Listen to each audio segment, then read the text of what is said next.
Hello viewers, welcome to E test YouTube channel. Viewers, आज की इस वीडियो में special security unit SSU series का पार्ट 16 डिस्कस करेंगे। इससे पहले 15 पार्ट्स हम डिस्कस कर चुके हैं। तमाम पार्ट्स का लिंक इस वीडियो की डिस्क्रिप्शन में मौजूद है। इसके अलावा इस वीडियो के एंड पे आपको एक प्लेलिस्ट मिलेगी जिसमें तमाम कंप्लीट एसएसयू सीरीज की वीडियोस लेक्चर्स मौजूद हैं। इसके अलावा जितनी भी constable, Punjab police, Sindh police, KPK police, Balochistan police की जो सीट्स हैं उनके पास्ट पेपर्स उस प्लेलिस्ट में आपको मिल जाएंगे। इस वीडियो के एंड पे वो प्लेलिस्ट मौजूद है। चलते हैं क्वेश्चंस की जानिब। Question number 376। इससे पहले के 375 क्वेश्चंस साबका पार्ट्स में मौजूद हैं। Which of the following pass connects Peshawar with Afghanistan. वो कौन सा पास है, कौन सा वो दर्रा है जो पेशावर को अफगानिस्तान से मिलाता है। ये दर्रा-ए खैबर है जिसे खैबर पास कहा जाता है, जो पेशावर को अफगानिस्तान से मिलाता है। ये दर्रा, ये पास लंडी कोतल और जमरूद के दरमियान वाक़या है। खैबर पास की कुल लंबाई 53 किलोमीटर है। खैबर पास को ब्रिटिश इंडियन गवर्नमेंट ने 1925 में कायम किया, 1925 में बनाया। Question number 377। Nanga Parbat is located in which range. Nanga पर्वत किस रेंज में, किस पहाड़ी सिलसिला में वाक़या है। नांगा पर्वत को हिमालय रेंज में वाक़या है। वीवर्स, यहाँ पे एक अहम पॉइंट नोट कर लें। ये क्वेश्चन जो हमने डिस्कस किया है आपके साथ, ये मोस्टली पेपर्स में रिपीट हुआ है। इसकी जो शॉर्ट डिटेल आपको बताएंगे, ये बताने के कुछ मकासद हैं। नंबर 1, आपकी मालूमात में इजाफा हो, और उससे बढ़कर ये बात है कि ये जो शॉर्ट डिटेल में जितनी भी डिटेल है, ये क्वेश्चन पास्ट पेपर्स में कमो बेश एक बार जरूर पूछे गए हैं। इसलिए इस तमाम मालूमात को हमने एक ही क्वेश्चन में सम अप कर दिया है ताकि एक क्वेश्चन के साथ हमारे मजीद 5-7 क्वेश्चन तैयार हो सके। तमाम पॉइंट्स मोस्ट इंपोर्टेंट हैं, इन्हें याद रखिएगा। नंबर 1, नांगा पर्वत को हिमालय में वाक़या है। नांगा पर्वत का मतलब है नेक्ड माउंटेन। नेक्ड का मतलब होता है नंगा, माउंटेन पहाड़ी, नंगी पहाड़ी। Nanga Parbat is also called naked mountain. ये जो माउंटेन है नांगा पर्वत, ये गिलगित बल्तिस्तान के जिला दियामीर में वाक़या है। जिला दियामीर की मुनासबत से इसे दियामीर माउंटेन या दियामीर पहाड़ी भी कहा जाता है। नांगा पर्वत की कुल ऊंचाई हाइट 8126 किलोमीटर है। नांगा पर्वत पूरी दुनिया में 9वें नंबर पर सबसे बुलंद तरीन पहाड़ी है। वीवर्स, अगर आप स्पेशल सिक्योरिटी यूनिट एसएसयू की इस सीरीज को या ई टेस्ट यूट्यूब चैनल पर मौजूद किसी भी सीरीज को बजरिया डाक मंगवाना चाहते हैं तो हमारे व्हाट्सएप नंबर पर राब्ता करके घर बैठे इस सीरीज को नोट्स की सूरत में मंगवा सकते हैं। हमारा व्हाट्सएप नंबर आपकी स्क्रीन पर दर्ज है। इसके अलावा हमारे इस व्हाट्सएप नंबर को ई टेस्ट के नाम से सेव कर लें, क्योंकि जितनी भी जॉब से रिलेटेड अपडेट्स आती हैं, जितने भी इंपॉर्टेंट क्वेश्चंस होते हैं, वो हम स्टेटस के जरिए भी अपने व्यूवर्स के साथ शेयर करते हैं। Question number 378। Siachen glacier is located in the range of. Siachen glacier जो है ये बल्तिस्तान रेंज में वाक़या है। सियाचिन ग्लेशियर पाकिस्तान बॉर्डर और इंडियन बॉर्डर के दरमियान में वाक़या है। ये इसका कुछ हिस्सा, सियाचिन ग्लेशियर का कुछ हिस्सा गिलगित बल्तिस्तान की डिवीजन बल्तिस्तान में भी मौजूद है।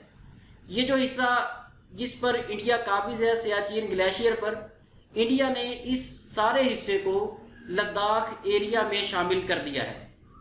सियाचिन ग्लेशियर की कुल लंबाई 76 किलोमीटर है। Question number 379। Which of the following Khalifa has longest tenure. Most important and repeated question. वो कौन से खलीफा हैं जिनका खिलाफत का दुरानिया सबसे ज्यादा था। उस्मान गनी रजी अल्लाह ताला अन्हो जिनका खिलाफत का दुरानिया सबसे ज्यादा था। उस्मान गनी रजी अल्लाह ताला अन्हो इस्लाम के तीसरे खलीफा हैं। ये 644 AD से 656 AD 644 ईस्वी से 656 ईस्वी तक खलीफा रहे। इनके दो टाइटल्स हैं जिनमें गनी और जुन्नूरैन शामिल हैं।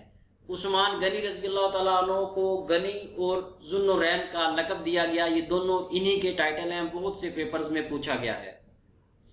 क्वेश्चन नंबर 380, स्टडी और फ्लावर्स इज कॉल्ड, ये वर्ड जो है इसे फ्लावर्स भी कहा जाता है, लेकिन आजकल एक न्यू टर्म्स है, फ्लावर्स भी इसे कहा जाता है। Study of flowers is called, फूलों का मुताला। जो लोग बायोलॉजी पढ़ते हैं या पढ़कर आए हैं वो जानते हैं, जो फूलों का मुताला होता है उसे एंथोलॉजी कहा जाता है। फूलों के मुताला के दो नाम हैं, नंबर 1 एंथोलॉजी, नंबर 2 फ्लोरिकल्चर। अगर पेपर में आपसे पूछा जाए कि स्टडी ऑफ फ्लावर्स क्या है और ऑप्शन में इन दोनों में से कोई एक ऑप्शन हो, तो आपने इन दोनों में से सोच समझ के जो भी ऑप्शन आया हो उसको टिक करना है। अगर ये दोनों हो तो आपने दोनों को टिक करना है, क्योंकि स्टडी ऑफ फ्लावर्स एंथोलॉजी कहलाता है और एंथोलॉजी को फ्लोरिकल्चर भी कहते हैं। दोनों एक ही चीज के दो नाम हैं। व्यूअर्स, मजीद आगे जाने से पहले आपसे रिक्वेस्ट है कि हमारी इस वीडियो को लाइक जरूर कर दिया करें। अगर आप चाहते हैं कि ई टेस्ट यूट्यूब चैनल पर कोई भी नया पेपर आए तो सबसे पहले आपको नोटिफिकेशन मिले, तो उसके लिए आपको हमारे चैनल को सब्सक्राइब करना पड़ेगा। आपके सामने सब्सक्राइब बटन है, इस पर क्लिक करके चैनल को सब्सक्राइब कर लें और साथ बेल आइकन को जरूर प्रेस करें ताकि हर नए आने वाले पेपर की अपडेट आपको सबसे पहले मिल सके। Question number 382, as prescribed for president in 1956 constitution. 1956 का जो आइन था, कॉन्स्टिट्यूशन था, उसमें ये कंडीशन थी कि जो पाकिस्तान का प्रेसिडेंट होगा, सदर होगा, उसकी उम्र कम से कम 40 साल होनी चाहिए। व्यूअर्स, इस वक्त पाकिस्तान में जो आइन नाफिजुल अमल है वो कॉन्स्टिट्यूशन ऑफ पाकिस्तान 1973 है। 1973 का आइन इस वक्त पाकिस्तान में नाफिजुल अमल है। 1973 के आइन के मुताबिक पाकिस्तान का जो सदर बनेगा, जो भी पाकिस्तान का सदर सिलेक्ट होगा, उसकी उम्र कम से कम 45 साल होना जरूरी है। यहाँ पे ये दोनों पॉइंट्स याद रखिएगा। 1956 में प्रेसिडेंट ऑफ पाकिस्तान की कम से कम उम्र 40 साल थी, लेकिन 1973 में इसे चेंज किया गया। इस वक्त जो कानून नाफिज है उसके मुताबिक पाकिस्तान के सदर की कम से कम उम्र सिलेक्शन जब उसकी होती है, जब उसे सदर सिलेक्ट किया जाता है, कम से कम 45 साल होना जरूरी है। Question number 383, which of the following is the capital of Punjab. Punjab के दारुल हुकूमत कैपिटल का नाम लाहौर है। यहाँ पे बहुत से कैंडिडेट्स मिस्टेक करते हैं, वो इस्लामाबाद को टिक करते हैं। नोट कर लें कि इस्लामाबाद जो है वो पाकिस्तान का कैपिटल है, जबकि लाहौर पंजाब का कैपिटल है। इस्लामाबाद जो है ये पाकिस्तान का इस वक्त तीसरा कैपिटल है। इससे पहले दो शहर हैं जो पाकिस्तान के दारुल हुकूमत कैपिटल रह चुके हैं, जिनमें कराची और रावलपिंडी शामिल है। उसके बाद इस्लामाबाद को कैपिटल ऑफ पाकिस्तान बनाया गया। अब तक कैपिटल ऑफ पाकिस्तान इस्लामाबाद ही है। Question number 384, in adults red blood cells are formed in. Red blood cells, सुर्ख खुलिये इंसानी जिस्म में बोन मैरो में बनते हैं। ये जो हड्डी होती है इंसानी हड्डी के अंदर एक गुदा होता है, उस गुदे को बोन मैरो कहा जाता है। उस बोन मैरो में ही रेड ब्लड सेल्स, खून के सुर्ख खुलिये बनते हैं। रेड ब्लड सेल्स को आरबीसीज भी कहा जाता है। RBCs stands for red blood sales. ये जो रेड ब्लड सेल्स होते हैं इंसानी खून में सुर्ख खुलिये होते हैं, इनकी जिंदगी, इनका लाइफ टाइम तकरीबन 120 दिन तक होता है। ये 120 दिन तक जिंदा रह सकते हैं। Question number 385, in constitution of 1956 national language was.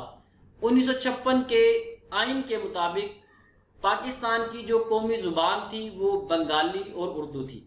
1956 के आइन में और 1969 के आइन में, ये दोनों आइन में जो पाकिस्तान की कौमी जुबानें थी वो दो जुबानें थी, जिनमें बंगाली और उर्दू शामिल है। 1973 के आइन में इस शिक को चेंज किया गया। पाकिस्तान की कौमी जुबान सिर्फ एक जुबान रखी गई जिसका नाम उर्दू है। इस वक्त 1973 के आइन के मुताबिक पाकिस्तान की कौमी और ऑफिशियल सरकारी जुबान जो है वो उर्दू है।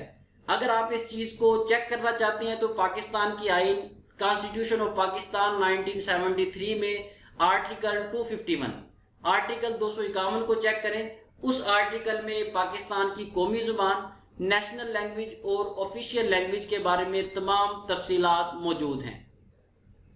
Question number 386, long site defect can be correct by using. दूर की नजर की जो कमजोरी है वो कन्वेक्स मिरर से दूर की जा सकती है। कन्वेक्स मिरर ये वही मिरर है, ये वही शीशा है जो गाड़ियों में इस्तेमाल होता है। अक्सर आप लोग बाइक्स पर यूज करते हैं बैक साइड पे ट्रैफिक को देखने के लिए, या गाड़ियों में साइड मिरर होता है। ये वही कन्वेक्स मिरर है जो दूर की चीजों को बड़ा करके दिखाता है। Question number 387, first cricket world cup was played in which year. पहला क्रिकेट मैच वर्ल्ड कप 1975 में खेला गया। पहला क्रिकेट वर्ल्ड कप 7 जून 1975 को इंग्लैंड में ऑर्गेनाइज किया गया, इंग्लैंड में खेला गया। Question number 388, most played game in the world is. दुनिया में सबसे ज्यादा खेला जाने वाला खेल फुटबॉल है। यहाँ पे बहुत से कैंडिडेट्स मिस्टेक करते हैं, वो क्रिकेट को टिक करते हैं। नहीं, ऐसा बिल्कुल नहीं है। नोट कर लें कि पूरी दुनिया में 4 बिलियन लोग फुटबॉल खेलते हैं, जबकि 2.5 बिलियन लोग क्रिकेट खेलते हैं और 2 बिलियन लोग जो है वो हॉकी खेलते हैं। ये आपको 2-3 गेम्स का मैंने बता दिया है नंबर उसका असेंडिंग ऑर्डर में, कि सबसे ज्यादा फुटबॉल खेला जाता है, उससे बाद क्रिकेट, उसके बाद hockey. Question number 389, Pakistan steel mills was founded in which year. Pakistan steel mill को 1973 में कायम किया गया। पाकिस्तान स्टील मिल को 2 जुलाई 1973 को जुल्फकार अली भुट्टो के दौर में कायम किया गया। जुल्फकार अली भुट्टो ये पाकिस्तान के साबका प्राइम मिनिस्टर रह चुके हैं। इन्होंने 1973 में पाकिस्तान स्टील मिल्स की बुनियाद रखी। पाकिस्तान स्टील मिल्स को बनाने का एक एग्रीमेंट हुआ था। ये एग्रीमेंट जिस मुल्क के साथ हुआ था, बहुत से पेपर्स में ये पूछा गया है कि स्टील मिल को बनाने का एग्रीमेंट किस मुल्क के साथ हुआ। स्टील मिल को बनाने का एग्रीमेंट पाकिस्तान और रशिया के दरमियान हुआ था। रशिया ने इस मुआहदे पे साइन किए थे कि वो स्टील मिल को बनाने के लिए फाइनेंशियली सपोर्ट करेगा। Question number 390, what number comes next in the following series. एक सीरीज दी गई है और कहा गया है कि इससे आगे क्या आएगा। 6, 9, 7, 10, 8, 11, इससे आगे जो है 9 आएगा। 9 किस तरह से आएगा, शॉर्ट डिटेल में देखें। सबसे पहले हमारे पास 6 है। 6 में जब 3 प्लस करेंगे, 6 में 3 जमा करेंगे 9 आ जाएगा। 9 में से 2 माइनस करेंगे 7 आ जाएगा। अब समझने की कोशिश करें, दोबारा मैं आपको बताता हूं। पहली जो अमाउंट है हमारे पास 6, इसमें 3 जमा करेंगे, इसमें से 2 माइनस करेंगे, इसमें से फिर 3 जमा करेंगे, इसमें से 2 माइनस करेंगे। यानी कि पहली जो अमाउंट है, पहला डिजिट है, उसमें आपने 3 जमा करने हैं, दूसरे में से 2 माइनस करने हैं। इसी तरह ये सीक्वेंस जारी रहेगा और नेक्स्ट यहाँ पे 9 आएगा। इसको शॉर्ट डिटेल में देख लें, शॉर्ट डिटेल में कंप्लीट सॉल्व किया हुआ है। इसकी प्रैक्टिस जरूर करें और कोई भी मैथमेटिकल क्वेश्चन हो वीडियो को रोक दिया करें, वहां पे पहले उसकी प्रैक्टिस किया करें, फिर आगे चला करें। Question number 391, if a is equal to 2, b is equal to 4, c is equal to 6 and so on, what word the following stands for according to alphabetically 8, 10, 10, 32। इसका जो करेक्ट आंसर है वो ऑप्शन ए है, DEEF। Question number 392, how many Qs are preceded by and succeeded by R in the given series. एक series दी गई है AS, RQ, RP etcetera. पूछा गया है कि इसमें कितने क्यूज हैं, कितने क्यू हैं जो R से पहले हैं और कितने R हैं जो Q के बाद हैं। वीवर्स, यहाँ पे सिर्फ 2 अल्फाबेटिक्स हैं जिनमें Q R से पहले है और R Q के बाद है। सवाल को दोबारा सुनिएगा, थोड़ा कंफ्यूजिंग क्वेश्चन है। कहा यह गया है कि इस स्टेटमेंट में कितने Q हैं जो R से पहले हैं और कितने आर हैं जो क्यू के बाद हैं। यहाँ पे सिर्फ 2 क्यू ऐसे हैं जो आर से पहले हैं और 2 ही आर आपके सामने हैं जो क्यू के बाद हैं। इसलिए जो हमारा करेक्ट ऑप्शन है वो ऑप्शन सी है। Question number 393, Balochistan became province in which year? Balochistan को कब सूबा बनाया गया? बलूचिस्तान को 1970 में सूबा बनाया गया। 1 जुलाई 1970 को बलूचिस्तान को सूबा करार दिया गया।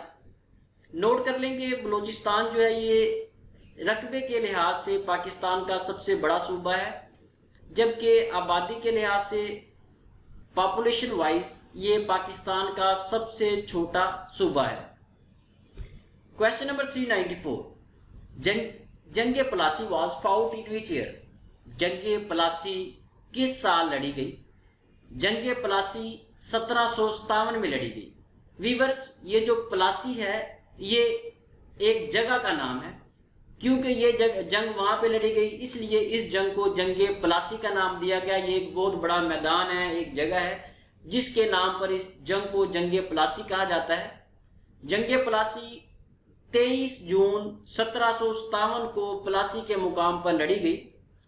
ये जंगे प्लासी जो थी ये ईस्ट इंडिया कंपनी और बंगाल के नवाब सिराजुद्दौला के दरमियान ये जंग लड़ी गई थी, जिसमें सिराजुद्दौला को शिकस्त हुई थी और ईस्ट इंडिया कंपनी ये जंग जीत गई थी। Question number 395, who was first foreign minister of Pakistan? Pakistan के पहले वजीर खारजा foreign minister sir Zafarullah Khan थे। इसके अलावा इस वक्त जो मौजूदा फॉरेन मिनिस्टर हैं वो शाह महमूद कुरैशी हैं, जिनका ताल्लुक मुल्तान से है। ये पाकिस्तान के 31वें फॉरेन मिनिस्टर हैं। शाह महमूद कुरैशी पाकिस्तान के 31वें वजीर खारजा हैं। इस वक्त मौजूदा यही है, अगर फ्यूचर में चेंज हो जाए तो कमेंट सेक्शन में कमेंट करके जरूर बताइएगा। सवाल नंबर 396, किला कमूस किस जंग में फतह हुआ? किला कमूस को गजवाए खैबर में फतह किया गया। गजवाए खैबर 7 हिजरी या 628 ईस्वी में लड़ा गया। वीवर्स, यहाँ पे मैं आपको एक असाइनमेंट दे रहा हूं, आपने कमेंट सेक्शन में बताना है कि किला कमूस को किस मशहूर जलीलुल कदर सहाबी ने फतह किया। जिन कैंडिडेट्स को इस क्वेश्चन का आंसर आता है वो कमेंट सेक्शन में कमेंट करके जरूर बताएं। क्वेश्चन नंबर 397, खाना काबा को किबला कब करार दिया गया? खाना काबा को किबला 2 हिजरी में करार दिया गया। इसके अलावा मुसलमानों का पहला किबला मस्जिद अल अक्सा है, जिसे बैतुल मुकद्दस भी कहा जाता है। ये फलस्तीन में वाक़या है। क्वेश्चन नंबर 398, नमाज इस्तिस्का किस लिए पढ़ी जाती है? मोस्ट इंपोर्टेंट क्वेश्चन है, बहुत से पेपर्स में पूछा गया है।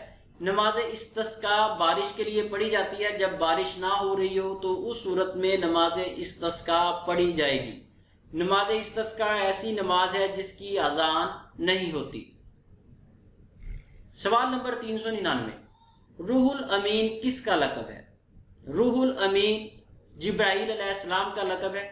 अगर उर्दू में पढ़ेंगे तो जिब्राईल अलैहिस्सलाम पढ़ेंगे, अगर अरबी में इसे पढ़ा जाएगा तो ये लफ्ज़ जिब्रील पढ़ा जाएगा। सवाल नंबर 400, कुरान मजीद किसकी तरफ से नाजिल शुदा है? ये क्वेश्चन 2019-20 के SSU के पेपर में आया था। कुरान मजीद अल्लाह ताला की तरफ से नाजिल शुदा है।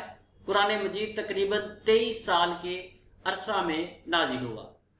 वीवर, जिसके साथ ही हमें इजाजत दें। इंशाल्लाह नेक्स्ट वीडियो में SSU सीरीज के पार्ट 17 के साथ दोबारा हाजिर होंगे। अगर आपको हमारी टीम की ये स्ट्रगल कोशिश पसंद आए तो कमेंट सेक्शन में हौसला अफजाई के लिए कमेंट जरूर कीजिएगा। अल्लाह हाफिज।